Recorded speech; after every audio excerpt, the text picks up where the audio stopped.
mean, it was devastating, and it ruined my life. I mean, I lost my husband, but this was worse than losing my husband. Yeah, because I had my rights taken away.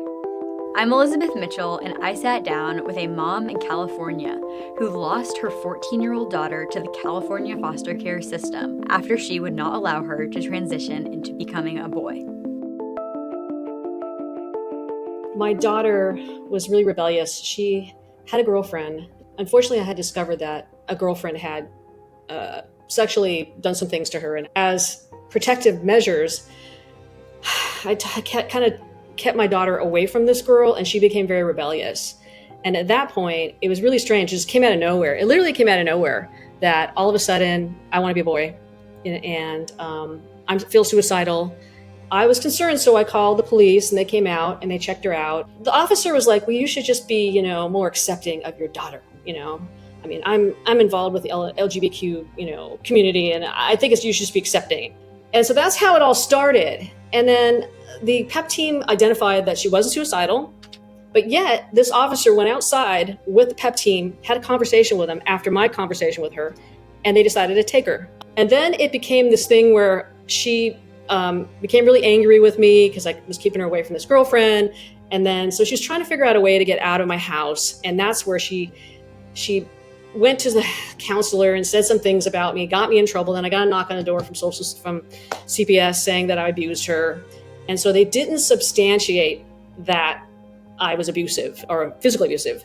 And then she just kept pushing it, saying, my mom won't let me be a guy. She won't go buy me boy clothes. So it became this defiant situation. Where do you think she got the idea to accuse you of emotional abuse in the situation, and what was that like? Online. She even admitted it to me later on that she was influenced by people online. What you need to do to get out of your house. If she's not going to let you do what you want to do, then this is what you need to do to get out of your house. And the accusations of emotional abuse almost cost you your livelihood as a therapist. Could you tell us about that? Yeah, at that point, I had decided later in life to become a therapist. I'd lost my husband years ago, and it was kind of a dream that I wanted to do. Once my kids were old enough, I wanted to go back to school. And so when the social workers accused me of emotional abuse, they knew that that's what I was pursuing. I felt like they purposely were trying to do anything they could to get that, they call it a khaki hit, on my record so that I could not pursue my career. They gave me 2 counts of emotional abuse. And the second one was because I wouldn't take her to an LGBT center. I found that she was connecting with other kids. I think I made the call, I'm not going to drive you there. And that's when the social worker wanted to interview me. And because I didn't do that, I got a second hit for emotional abuse. What was it like for your daughter to be in foster care when you knew that she should be in your home? Oh God, for her, it was awful. She said it was dirty, it was disgusting. And there's nothing I could do about it. That was, where they placed her. She couldn't wait to get out of it, get back home, Mm-hmm. Yeah. How did the process go of her getting out of foster care and returning to your house? I had hired an attorney. CPS had several meetings with me. Family meetings, which those were a complete joke. They were never intended to really help the family. It was more just a fact-finding mission of, what can we get against her? It was awful. It was not about reunification. It was more about what can we do to this family to destroy them? I know that sounds, really biased, but that's how I felt at the time. And what did the attorney do that ultimately ended in the reunification? Basically, they left it up to my daughter. And she chose to come back home? Yeah. How did things go once she returned? Were things different? No, they weren't any better. No. Since your daughter returned to your home and you had these struggles, some years have passed. How are things going now for your family? There has been a lot of ups and downs since then, where she was kind of going back into it, out of it. She was very rebellious for many years, and then finally she's stabilized. But yeah, our relationship's really good right now. What was the process like for her to be able to accept that she's a girl?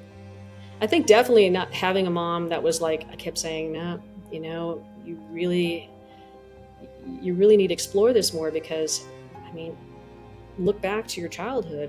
There was never any indication of anything different. Why do you think it's hard to talk about now? Do you think she looks back on it as kind of a regretful, traumatic experience overall? Oh yeah, she regrets it, what she put me through. It was devastating, and It ruined my life. I mean, I lost my husband, but this was worse than losing my husband. Yeah, because I had my rights taken away. I've never had anything legal happen to me. And like you said about your daughter regretting the stage of her life, what do you think about when parents or the state even allow kids to make decisions about these feelings that maybe they're not born in the right body so young when they can't go back on it, such as getting surgeries or these hormone treatments? Oh, I think it's horrible. I mean, I've seen the interviews of, the kids that have had the surgery and have gone forward and had that support and then regretted it. It's just terrible. I mean, I feel really bad for those families, and that's kind of why I'm here. I mean, it's irreversible.